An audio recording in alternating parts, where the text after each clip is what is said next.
Namaste, everyone, and welcome to the second Anchor to Light meditation for Wednesday. So, before we start, let's just ask for blessings, shall we? You can pray to whoever you like.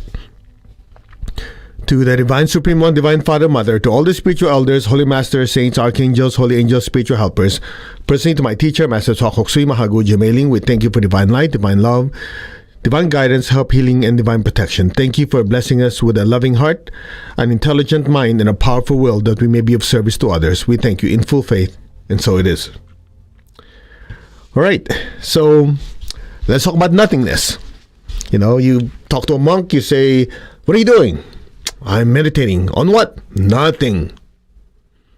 Nothing. So why are you doing nothing? No, I'm not doing nothing. I'm meditating on nothing.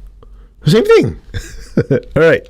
So oftentimes you hear people say, oh, nothingness, emptiness, the void. So people talk about these things and you ask them what it is. Most people say, I don't have a clue. There's nothing there. So if there's nothing there, why bother doing anything? So you have to go in more detail. What exactly is the context of this nothingness that a lot of these yogis, monks, and shamans, priests, priestesses talk about? And it's related to what we covered this morning. And if you haven't watched it yet, make sure you go watch it. You know, why you meditate. First of all, you have to ask yourself a simple question. When I say nothing, is it really nothing? Or is just a term they're using to denote that there is no mass, no thing, right? So if you go back to the basics, again, we did this earlier and you do this all the time when you're with me. You know, I ask you, move your body. What are you doing? I'm moving my body. Who's the mover? I am. Create some feelings. Feel happiness, feel joy, anger, this and that. What are you doing? I'm feeling feelings. What are you doing? I just created some feelings or emotions. Think of a thought. Apple, house, car, mouse, whatever. What are you doing? I'm creating a thought. So you created something. Who is this creator of the thoughts, creator of the feelings, and mover of the body? You said, I am. So who's this I am? We're back to it. The soul, the spiritual self, or anima in Sanskrit. Not in Sanskrit. Sorry, Italians. I know some people go, what? Anima, where the word animate comes from. So the soul is the animating factor. So in order to really understand it, you have to, it's like if I'm studying something, if I'm studying a pen, okay, what is it? What is the soul? You cannot really study it or do anything with it until you first define what it is. So like this is a pen, so it's a piece of plastic with some ink and so on, so on, so on, right? You're defining it. You're identifying what it is. So what is the soul? The soul is spiritual energy. Okay, what does that mean? It's energy. What type of energy? Spiritual energy. Oh, you mean like E is equal to MC squared? No, because there's no mass.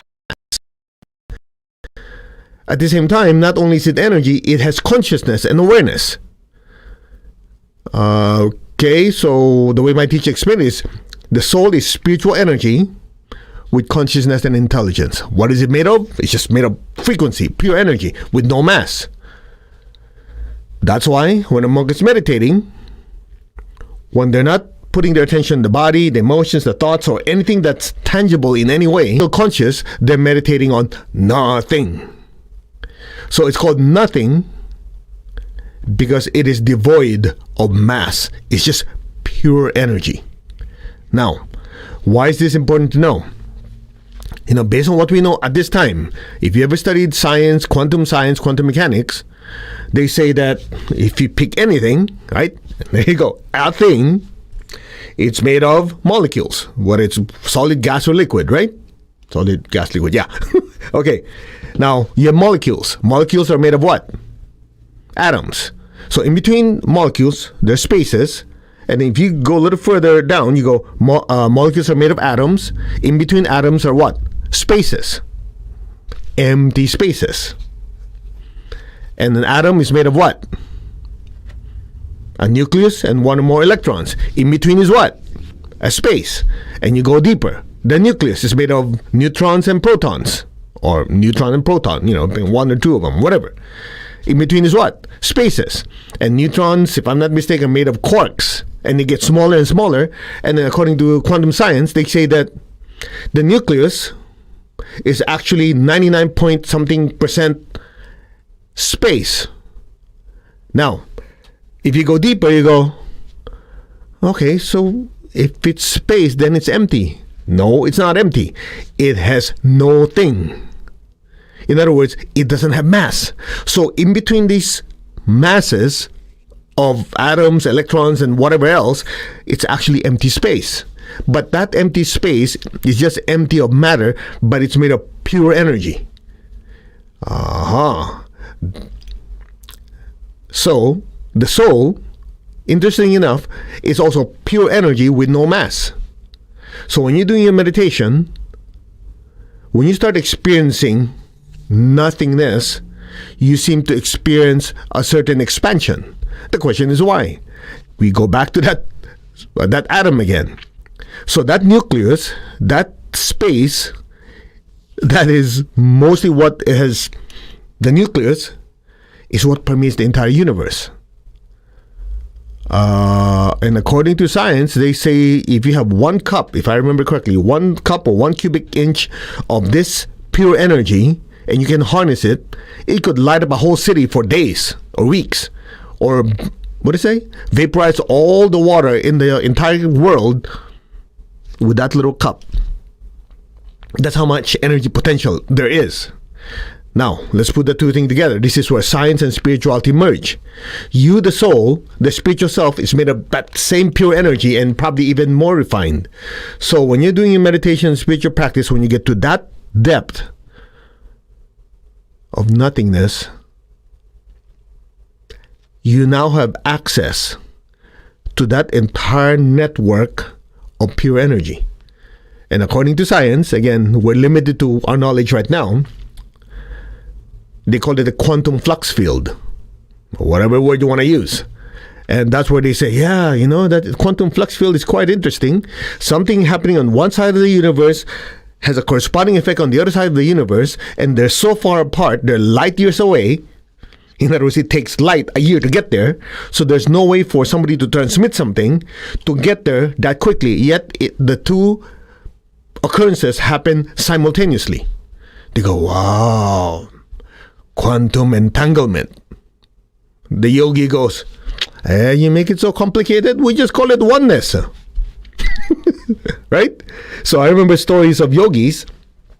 Swami Muktananda was visited by one of his disciples, one of the astronauts that went up on Apollo 11.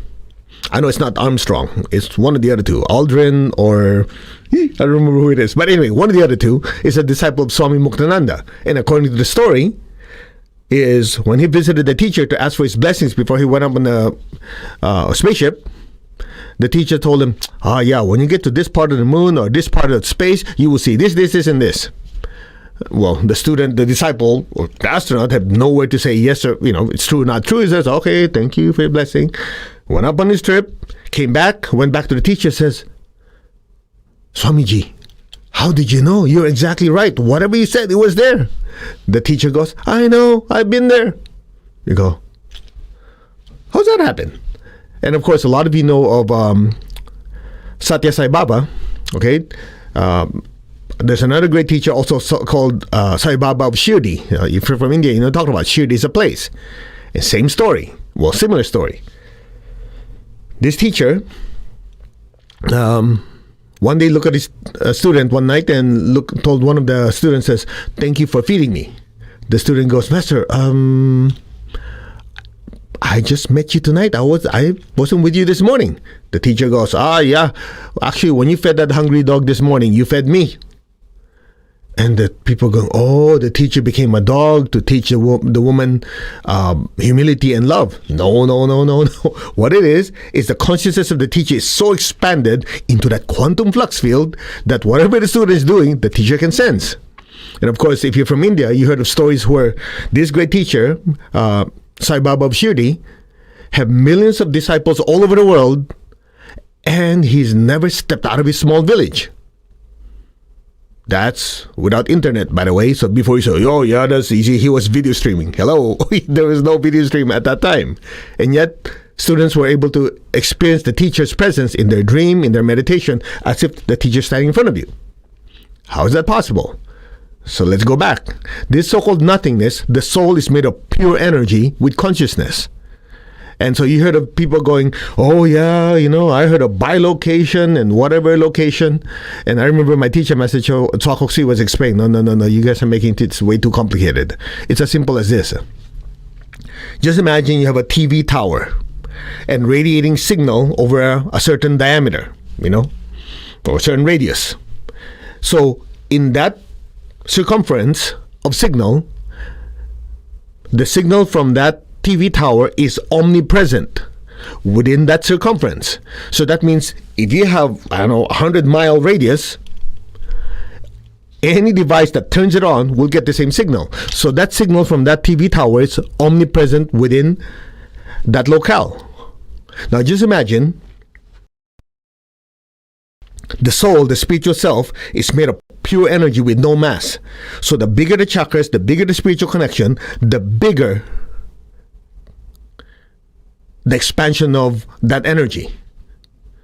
And that's why you remember we said, coming up next month is Wesak Festival, commemorating the birth, death, and enlightenment of the Lord Buddha. And I remember one time my teacher was explaining, you see, Bodhisattva Kuan Yin, Lord Christ, and all these great beings, they are planetary beings. I'm going, what's that mean? I have no clue what that means. The way he explained it is like, these great teachers, these great beings, the aura is larger than the planet. I'm thinking, can my mind even wrap around that? In pranic healing, we teach you that, ordinary person who's not just serious about their spiritual path, their inner aura from their body is about 6 inches. Inches. Here you talk about their aura is bigger than the planet. It's like, of course, that's just their aura. Their consciousness is tapped into that network of nothingness all over the universe. That's why some of you have glimpses of it. When you're doing meditation, you start seeing planets. You see galaxies. Some of you actually meditating, you start seeing like in the movies, like when a rocket is taking off and the perspective is looking down to the earth, it's like the earth is getting smaller. That's what you call expansion of consciousness. However, here's the interesting part. Your consciousness is not expanding. All you're doing is having the awareness that you're now tapping into that ginormous network of energy. So nothingness literally is just being aware of that network of pure energy in the universe. And that pure energy of the universe permeates everything. That's why there's a saying, within nothing is everything. So just imagine this pure energy in the entire universe is also omni-intelligent. That entire energy is what us humans in our limited knowledge call God. So God literally permeates everything in existence. So when you're doing your meditation, when you practice such deep stillness that you're aware of this super powerful vibration frequency that is all-knowing, all-loving, and just you can put words into it. Then you go, I'm experiencing oneness with God. That's that. Now try explaining that to ordinary people on the street. They're going to go, what the hell are you talking about? Exactly, because they're why? They're fixated on the physical form. They're fixated on the emotional crap they have every day. They're fixated on what's making them dizzy and confused every day. So without meditation, it's a life of misery. Now, a soul has two choices. When the misery and the pain is so much that the soul is forced to find something outside of it. That's why you notice a lot of people, they're not very spiritual people in general, but when there's a crisis, suddenly they look for God. You notice that? In every crisis, they start praying, they start going to church, temple, synagogue, whatever their spiritual organization is, because now they realize everything that they can touch, they're putting 90-something% of their attention on, could disappear in a blink of an eye. Whatever is tangible is impermanent. Whatever is tangible is impermanent. What is permanent is what is intangible. And so during a crisis, that's where we realize everything that is tangible could disappear. So we look for things that are beyond that. We start doing meditation. We start doing prayer. We start, spending time to be quiet. You go into a pilgrimage looking for God, looking for that invisible power. Isn't it? So that's one way to experience oneness with God, is through crisis and pain. Or it could be a choice. Things are doing well, everything's fine, everything's quiet, and you realize everything is subject to change. That's what the Lord Buddha teaches. Everything's subject to change. So I'm going to put my attention on things that will be permanent, things that are permanent. My spiritual development, love, oneness with God, that's permanent. No matter what happens to the world, if the world disappears, that doesn't disappear. So instead of spending 0.001% of our time on things that are permanent, we're going to start shifting it. And that's what we do when we do our meditation and spiritual practice. Does that make sense? Now you know. Otherwise, what the heck am I doing here? 6 times a week, I could be partying. Well, there's nowhere to go, but you get the point? Because I want to kind of slap it into you. Look, this thing, so-called pandemic, this, whatever it is that's going on in the world, it's actually an opportunity. Look at it this way. Last year in March, when this all started, everything's closed, right? Most places go on lockdown. You can't even go to church where God is supposed to be worshipped. People can't even go to church, temples, whatever it is. They can't even go there. Quite interesting. The things that we worship, actors, actresses, sports teams, right? The things that we put up on a pedestal, we can't indulge in it because everything's closed. And as I said, you can't even go to church. Now, most people feel depressed, feel bad, this and that. Now, remember, we told you this last year, but look at it this way. Didn't you come to a realization that even the places where worship are closed, that means God is in that place. God is everywhere. So the spiritual meaning of this so-called pandemic, one way to look at it is like, it gives us a reset, a reboot to say, wait, we're putting so much attention on everything that's tangible. I guess we're forced to put a little more attention on things that are permanent, the intangible stuff. That's why some of you were able to convert a crisis into opportunity to be closer to God. Isn't it? And you cannot do that until you first come to a realization that you, the I, the spiritual self, is made of the same pure spiritual energy, not the material stuff that you can hold on to and keep in a banking account, things that are tangible. So without meditation and spiritual practice, without tapping into that nothingness, there will forever be suffering. Isn't it? But somehow, a lot of us have gone through a lot of stuff. Some of you have loved ones, finances, this and that. Where's your refuge? Nothingness. Prayer, God, meditation. That's your refuge. Because that will always be there. The world could disappear. The universe could get incinerated physically. A planet could die. The sun could die. The solar system could disappear. But that nothingness will always be there. Doesn't that give you comfort? That's why the more you do your meditation, spiritual practice, the more you realize that whatever happens is just basically changing of frequency, changing of energy. You just roll with it. And the beautiful thing about this is the more you get in touch with who you are, the spiritual self, and connected to God, connected to the universe, it's interesting that you have better control of what's happening in your life. Maybe that's why one of the verses in the Bible says, seek ye first the kingdom of God and all this will be added to you. I hope I'm quoting this right. It's been a while. In other words, you seek first the things that are permanent. And once you have that solace, once you have that refuge,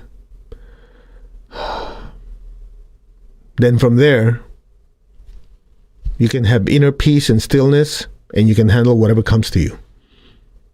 So the secret literally is experiencing nothingness first. Now, we talked about the why, we talk about the how, we talk about the why, the what. That's completely, not completely useless, but substantially useless if there's no how. It's like somebody says, this is good, you have to get there, and then, how do I get there? Isn't it?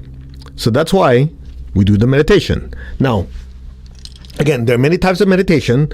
I'm sure a lot of you that are experts. I don't claim to be an expert in everything, but what I know well. It's funny, I remember one time, we're in our Hatha Yoga retreat, and there was somebody with back pain. And if you've taken pranic healing, back pain is easy, right? So I was trying to set things up. My teacher's waiting, and I asked one of the ladies, excuse me, could you help him with his back pain? And I forgot what I was doing. I was real busy, and I'm going, excuse me, could you? The woman stood there and goes, I know 27 different healing modalities. I don't know which one to use. I look at her and go, I know one. Okay, come over. Less than 5 minutes. How's your pain? Gone? Okay, that's that. I walked away. I don't know everything, but what I know well. You get the idea? So you don't need to know every single meditation out there. Some of you go, I'm not going to do meditation until I've researched everything. Yeah, right. How many lifetimes do you want? In the meantime, that dude sitting there just chanting Om or doing one simple meditation is already outpaced you by 1,000 lifetimes. You don't need to know everything. You just need to know what works and keep doing it. It's called what? The power of ritual. Now, so the simplest way to do this is what we do in meditation. We first affirm who you are. And in order to affirm who you are, you have to first affirm or realize what you're not. Process of elimination. If I'm not the body, I'm not the emotion, not the thoughts, what am I? And as you keep doing that, you keep dropping layers of lower frequency. I'm not the body. So if I'm not the body, so this dense physical body is not the I, its influence over you decreases. So you feel lighter. Then you go, I'm not any of these emotions. This anger, stress, happiness, joy, none of these is I. And then you practice stillness, you go, ooh, I feel even lighter. Because the emotions vibrate at a certain frequency. Then you go to thoughts. Okay, this thought is weighing me down. You heard that saying before? This thought is uplifting me, so and so. Either way, these thoughts are manufactured. I'm not these thoughts. So when you peel off the influence of the body, the emotions, and the thought, what's left is the I. And some of you go, wow. Isn't it? Now, do you need to climb the Himalayas and meditate for the next 30, 40, 50 years to do that? No, you can do it where you are. Then from there, you just crank up the frequency. So that's what we're going to do right now. You guys ready? Okay. Close your eyes. Inhale. Exhale. Okay, guys, stop typing and meditate. Okay. Inhale. Exhale. Inhale slowly. Hold. Exhale slowly. Hold. Inhale. Hold. Exhale. Hold. Inhale slowly. Hold. Allow your awareness to just drift into that hold, into that space, and stay there. And exhale. Hold. Allow your awareness to drift into that hold and stay there. Experience the stillness. And gently inhale once more. Hold. Allow your attention to just float deeper into that stillness. Stay there. And let your body exhale on its own as you retain your attention in that space. Your body naturally inhales and exhales on its own as your attention continues to drift deeper and deeper into that space, into that nothingness, and feeling it. Be still. Any sound, any noise you hear will just help you drift deeper and deeper into that nothingness, allowing your attention and consciousness to just literally feel it. Stay there. After all, you're not the body, you're not the emotion, not the thoughts, you're pure energy. And that space is filled with pure energy. Stay there. Maintain your stillness, maintain your awareness, and listen, and silently repeat, I am that. I'm not the body. I'm not any of my emotions. I'm not any of my thoughts. I created the movements of my body. I created the feelings, and I created the thoughts. The body, the feelings or emotions and the thoughts are not the I. I am the spiritual self that moved the body, created the feelings, created the thoughts. These are my creations. They're not me. I am that, the spiritual self, a spiritual being of pure energy, pure awareness, pure light. I am that.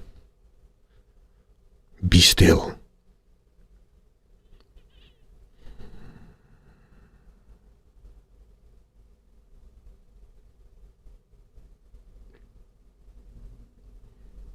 Listen to my voice. You're not the body, not the emotion, not the thoughts. You are the soul, the spiritual self. A spiritual being of pure energy and spiritual light. That is the real spiritual self, the you, the I. Be still. Know it. Affirm it.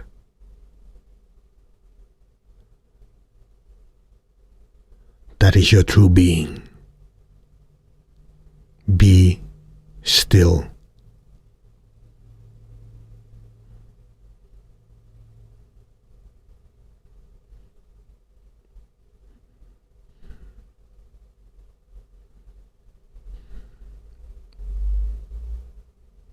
You are connected in one to your higher self, your higher soul.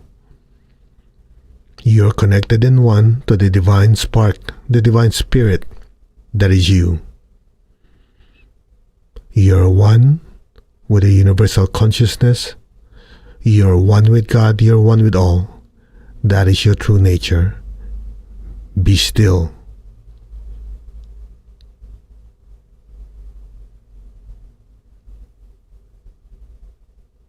Silently just say, I am that. I am.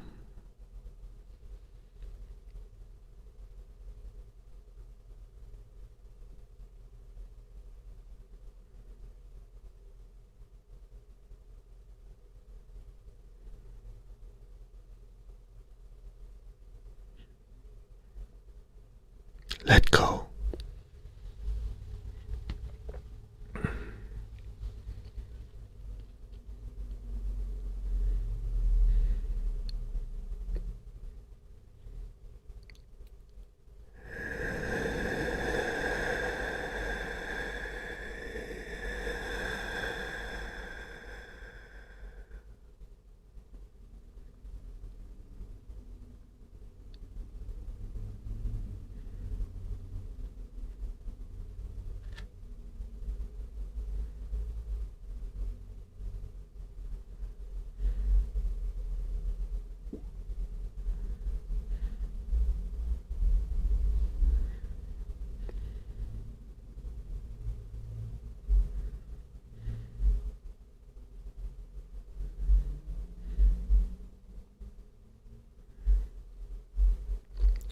I am that.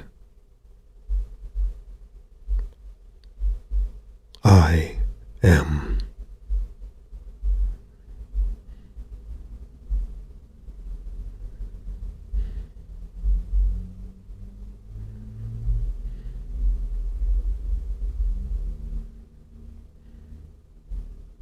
Let go.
May all be blessed with waves of love, waves and waves of sweetness, waves of Ananda, divine bliss. Just let go. Allow it to permeate your entire being now. Experience it now.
Now,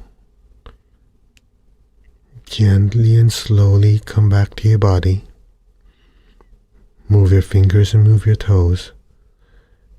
Very gently and slowly come back. Gently raise your hands in blessing. Visualize your family, people you love, people you work with. Fill all of them with golden light.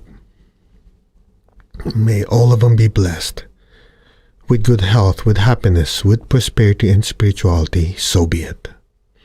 Just flood the earth with golden light. People who need healing, people who have financial or relationship challenges, bless them with golden light. Physical challenges, fill them with golden light. May all be blessed, so be it. If you know anyone going through challenging, difficult times, visualize their life turning around, fill them with golden light. May all be blessed without exception. So be it. So be it. Fill them with golden light. Let's bless the earth below us too. Beware of your hands, your feet, and the base of your spine. Flood the earth below you with golden light. And verbally repeat after me. Let our beloved Mother Earth and all her children be blessed with divine light, divine love, and divine power. Let our beloved Mother Earth be healed, regenerated, and revitalized. Blessings be to Mother Earth. So be it, and so it is. Now, fill the earth with so much golden light. May all beings be blessed. May all sentient beings in the higher worlds, middle worlds, even the lower worlds, let all beings in every dimension, every direction be divinely blessed with God's unconditional love and kindness. So be it. Let this peace, love, and kindness radiate from every particle of our being. May all be blessed. So be it. Just let your aura radiate so much love, joy, and peace and kindness to every person, every being.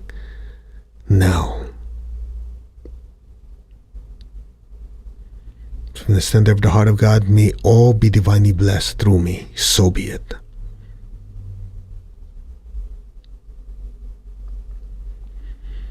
Om Mani Padme Hum.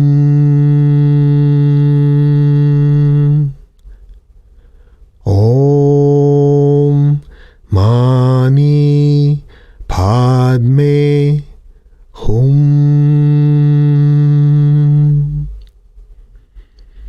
Om Mani Padme Hum.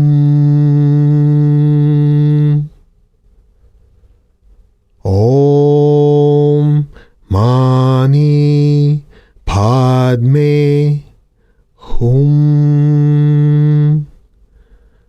Om Mani Padme Hum. Om Mani Padme Hum.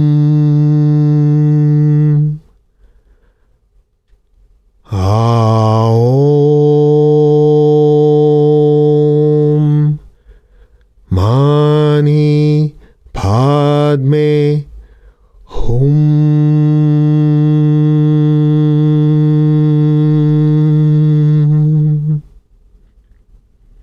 Blessings be to all. Blessings be to all.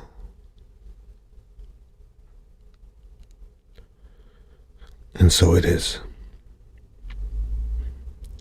Let's give thanks to the Divine Supreme God, Divine Father, Mother, to all the spiritual elders, holy masters, to all the saints of all traditions, to all the holy archangels, holy angels, spiritual helpers, personally to my teacher, Master Chokoksui Mahaguju Mailing, to the Lord Christ, Lord Buddha, and all the high beings. Thank you for this opportunity to be of service to all. We thank you in full faith. So be it. Om. Amen. Amin. Tatastu. And so it is. All right, you can slowly open your eyes, if you can. So, how was your few minutes of stillness, nothingness? Feel free to leave me some comments. Let me know how you are, if you're still conscious, if we have to pick you off the floor. All right, so I hope you had a good meditation. And so this Sunday, California time at 11 a.m. we're having the Aries full moon, the first of 3 powerful full moons of the year. And a lot of you who are experiencing stillness, well, when there's not much energy pouring to the earth, the stillness is going to be super intense. So thank you very much for joining me. We will see you for Friday. Friday is emotional healing and prosperity healing. Remember, that's the schedule for Friday. So we're doing that. And then Sunday is the full moon meditation. All right. I think that's it. I hope I'm not missing anything. Namaste, everyone. We wish you much happiness, joy. Stay happy, stay healthy, be safe. And I think that's it. I don't know what else to say. I'm busy out of my mind. Oh, I know what. After we're done, get off your butt, do your physical exercises. That way you get to assimilate all that spiritual energy. Okay, namaste. You all take care. We will see you Wednesday. No, what day are we at? Friday morning. Okay, God bless. Bye.